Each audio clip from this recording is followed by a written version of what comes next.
Welcome back to the deep dive. Today, today we're going deep on awareness Mm. and the illusions it creates. Ooh, that's a good one. Our source material is this book called The Cerebral Mirage, Okay. and we're going to kind of explore the idea that our brains might be playing tricks on us. Interesting. Not to be mean or anything, Yeah. but it's like a survival strategy. So it's like our brains are kind of running a virtual reality program all the time, just Yeah. creating a simulation of the world around us. Okay, so our brains are like master simulators. Yeah. What's the advantage of that? Why would they do that? Well, think about it.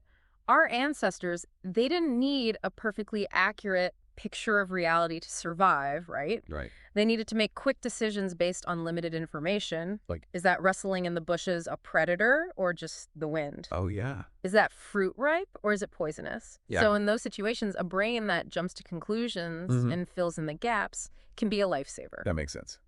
But if our brains are prioritizing speed and efficiency over accuracy, doesn't that mean that we're constantly living in kind of a distorted version of reality? It's a bit like the user interface on your phone. You know, Okay. you interact with the apps and the icons without needing to understand the complex code underneath. Right. Similarly, our brains present us with a simplified, user-friendly version of the world, So, hiding all the messy details of how it's actually constructed. so we're kind of like living in the Matrix, but instead of being plugged into a computer, we're plugged into our own brains. That's a good analogy. And you know, this idea isn't new. Really? Ancient philosophers were already exploring this concept of a hidden reality beyond our perceptions. Oh, wow. Like who? Like Plato, for example, with his allegory of the caves. Oh, right. Yeah. He was already talking about this. The book also mentions the concept of Maya from Eastern philosophy. Yes. Can you tell us a little bit about that? Yeah, so Maya refers to the illusion of the material world in Vedanta philosophy. Okay. It's the idea that our senses deceive us, Uh-huh. and the reality we perceive is not the ultimate reality. So it's like this idea of a simulated reality or a cerebral mirage has been a recurring theme throughout human history. It certainly suggests that this is a fundamental question that humans have grappled with for centuries. That's pretty mind-blowing. The book also uses near-death experiences as kind of an example Yeah. of how the brain can create these really convincing illusions. Right. Can you talk a little bit about that for us? Near-death experiences are really fascinating because they show us just how powerful the brain's simulation capabilities can be. I can imagine. Some people have these incredibly vivid and emotional experiences that Yeah. they interpret as glimpses of an afterlife. I can see why people would think that. For sure. But the book also presents a more naturalistic explanation, right? Exactly. Neuroscientists believe that NDEs are caused by changes in brain chemistry and activity, Okay. particularly in areas related to memory, emotion, and self-awareness. So it's like the brain is pulling from its own database of experiences and memories Yeah, to create this elaborate simulation, almost like a final farewell. that's one theory. The book actually shares a couple of anecdotes that are particularly interesting. Oh yeah, tell me about those. One involves a student who saw a bicycle during his NDE, Okay. which reminded him of his upcoming birthday and the bike he was hoping to get. And there was another anecdote about an Indian woman who saw a glowing chapati, That's right. which is a type of flatbread, I think. Exactly. Yeah. And this vision reminded her of her duties in the kitchen. Oh, It's as if the brain, in these moments of crisis, conjures up images of things that are deeply meaningful to the individual, almost like a way to motivate them to return to life. it's like our brains are saying, hey, you've got things to do back here. Don't give up just yet. Yeah, exactly. That's pretty amazing. It certainly challenges our assumptions about the nature of reality and what we consider to be real experiences. So if our brains are capable of creating these really elaborate simulations, how do we know what's real and what's not? That's a great question. And it's one we'll definitely explore further. Okay. But before we do that, let's take a closer look at this idea of the skeptical mystic that the book advocates for. Okay. So how do we become skeptical mystics? Well, it's not about rejecting everything that seems mystical or unexplained. Okay. It's more about recognizing the brain's potential for creating illusions and approaching these experiences with a healthy dose of skepticism.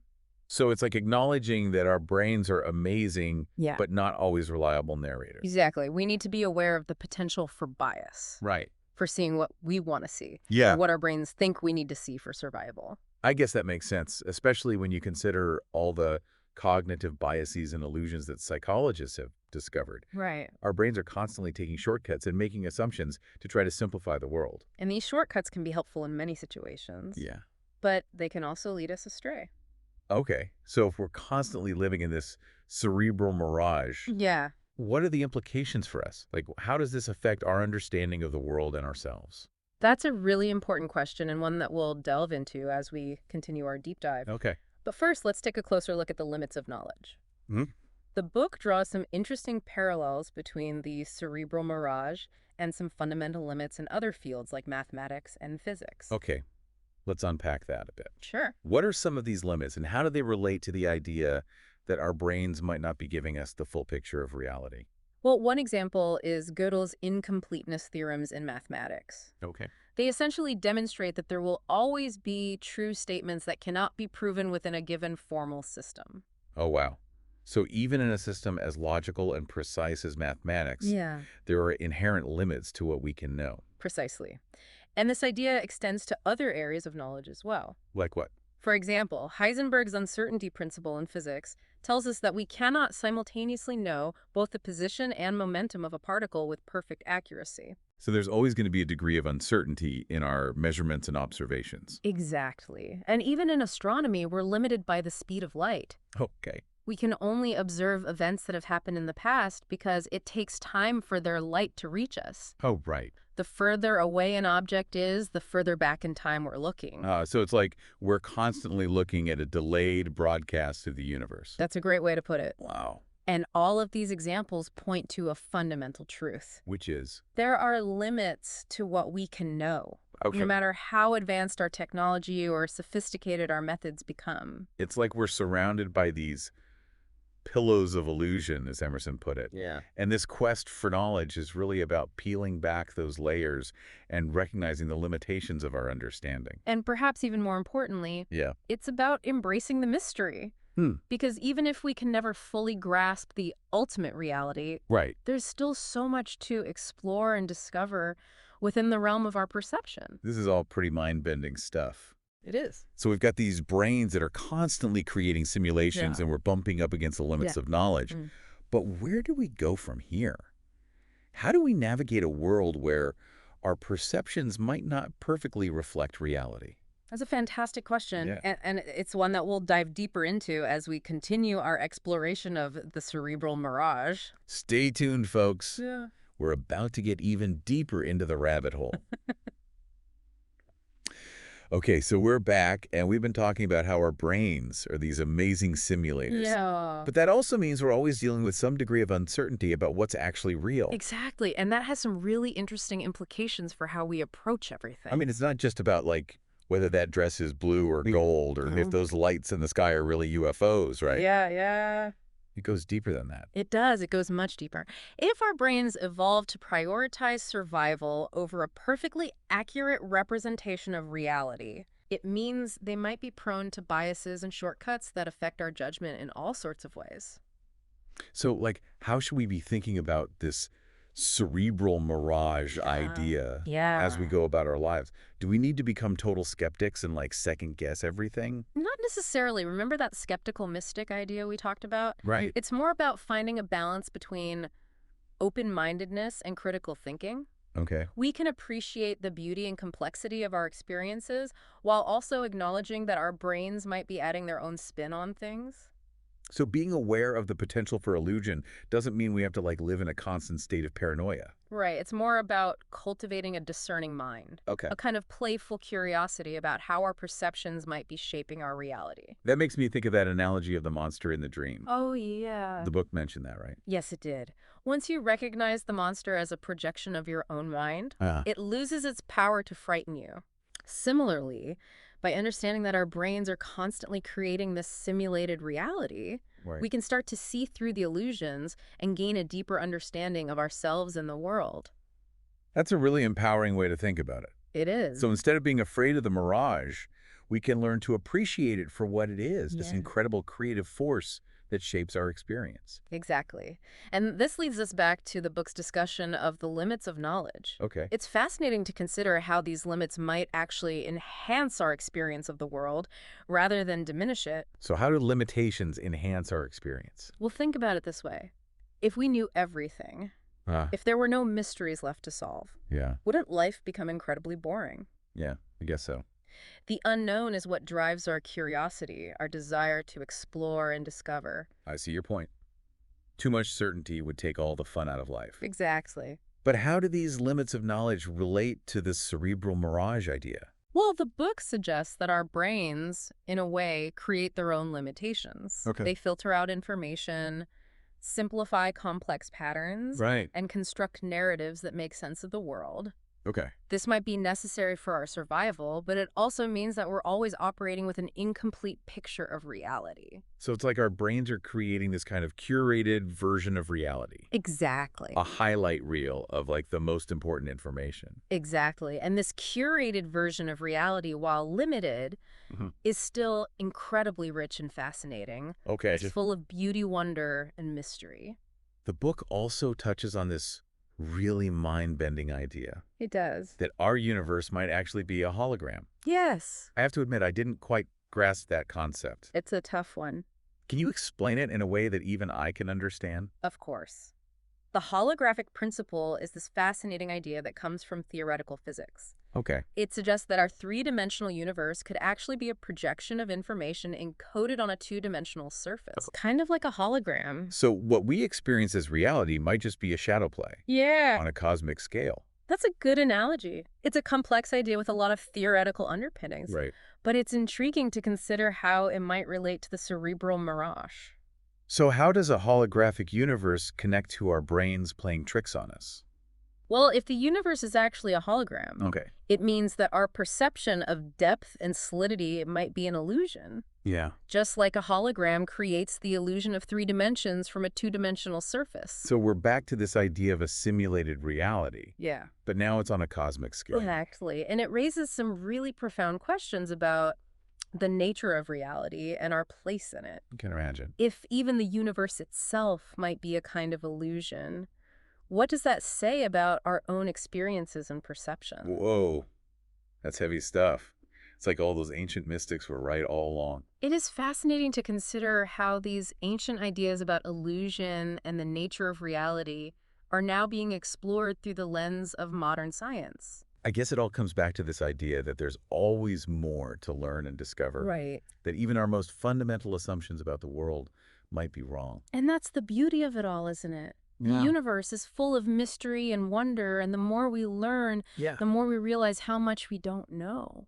So where do we go from here? How do we navigate this world knowing that our brains might be filtering reality and that even the universe itself could be a grand illusion?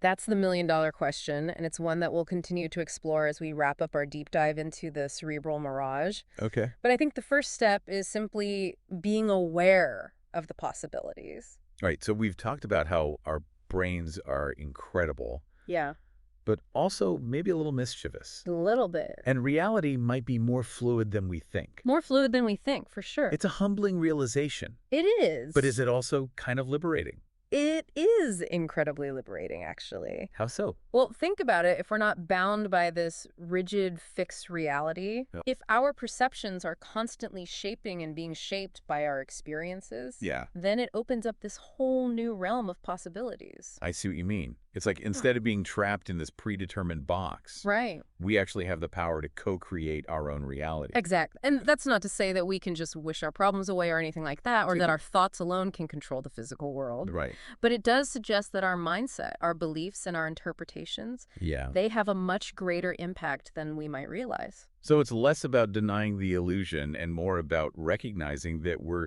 active participants in creating it. Precisely. That's the essence of the skeptical mystic, you know? Uh-huh. Embracing the mystery while also acknowledging the role that our minds play in shaping our experience. It's like that line from the book, I became free of Maya when I realized I could never escape from her. Ah, yes. That's a beautiful paradox. It is. It speaks to the idea that true freedom comes not from fighting against the illusion, but from understanding its nature and working with it. So it's not about escaping the mirage.